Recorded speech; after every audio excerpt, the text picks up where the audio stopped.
Arsenal aren't very good. Villa better on the day. They deserve the win. Is that fair? I think with Arsenal, this is going to come down to what the board want to do. They had a transfer window where they managed to make get some work done in terms of getting players out, and I think that's going to be what's needed here. That he gets through to the summer if they see him as the long term, and that's the way it looks. And then they have a clear out again because there's a lot of dead wood there, and they get the odd result, and there are some kids coming through. But they continue to shoot themselves in the foot. They did it against Wolves to a certain extent. They did it against here, losing the goal after, I think, 75 seconds. Cedric with a mistake. Watkins, who's been excellent with the finish. And then on top of that, they've had injuries to important players. Kieran Tierney was missing again. And Cedric went off, I believe he went off injured. And that's where it comes down to decision-making. One of the players that they let go, Dan, was Maitland-Niles. And when you're looking at a squad that maybe is a little threadbare because of the people you're trying to get out, then you need players that can play in a multiple amount of positions. And Maitland-Niles can do that. Play in the middle of the park, can play right back, left back, and a forward position. He can cover people. They've let him go to West Brom, so maybe they're going to rue that decision. But in terms of, we had a discussion, or I think there was a question on extra time about who would finish higher, Tottenham, Arsenal or Chelsea. And really, I mean, I think when you look at both Tottenham and Arsenal, I think if Chelsea don't finish higher than them, the whole of that squad should pack their bags and leave.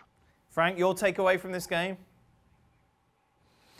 Well, talking first about the winners, the villains, I think they did the job, and I'm very pleased with Grealish consistency, and I think this season is really helped out by Watkins alongside him. I think last year he was mostly on his own, and it's why Aston Villa struggled last season. But Watkins is a very good signing, and does the job very well. But on the Arsenal way and side, sorry. I would say that sometimes I don't understand Arteta. They are 1-0 down and he's making changes, a substitution with Aubameyang, who is completely in doubt right now, to Lacazette, who can be the real leader of the attack and knows, on top of scoring goals, giving assists. And we saw a substitution from Lacazette to Aubameyang, which I think was a mistake when you have to go back into the game. I don't know if Arsenal deserve to lose because they had the possession of the ball. Some actions were interesting, but with no finishes whatsoever. But yeah, I'm very worried about the future of Arsenal now because we saw them reacting for months, but we saw them struggling for 5 months. Are they back to that state? I don't know. We're going to see, but next game is going to be crucial.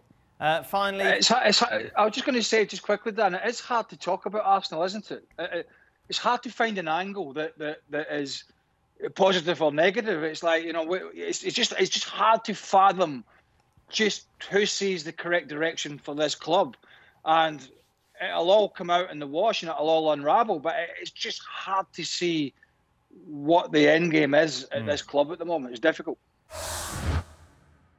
Thanks so much for watching ESPN on YouTube. And for more sports highlights and analysis, be sure to download the ESPN app. And for premium content and live streaming, subscribe to ESPN+.